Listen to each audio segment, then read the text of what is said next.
In today's video, I'm going to teach you how to wrap text around an image in Mailchimp. First, sign into your Mailchimp account and head over to your campaigns. On the left-hand panel, look for the campaigns section and click it. You'll see a list of your existing campaigns.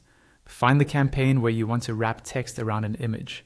On the right side of that campaign's row, there should be an edit button. Click that, and Mailchimp will open a preview of your entire email campaign. On the right-hand side, in the email preview area, look for the option that says Edit Design and click it. This will open the Mailchimp email editor, where you can make layout and content changes. Now, focus on the left panel inside the editor. Scroll until you find the blank columns content block. You'll see different layout options there. Choose either the 2.1 or 1.2 column layout, depending on whether you want the image to be smaller than the text on the left or on the right. Click and drag that column block into your email, placing it exactly where you want the image and text to appear. Once the column block is in place, click on the smaller side of the column. Then click Add Block, and from the drop-down, select Image. This will open the image block settings on the left panel. Click Add, and you'll see a few options for adding your image. You can upload a new image from your computer, browse existing images in your Mailchimp content library, or import from Canva.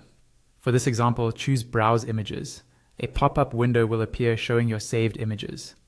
Select the image you want, then click Insert at the top right of the pop-up. Wait a moment while the image is added, and then adjust any image settings you need, such as alignment, padding, or link settings. Next, click on the larger part of the column.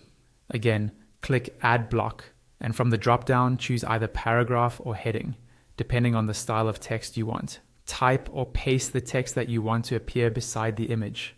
This is what creates the visual effect of text wrapping around the image.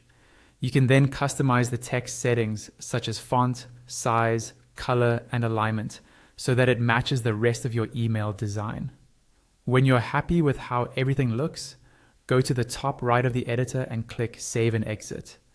Your changes will be saved, and your email will now display text neatly wrapped around your image.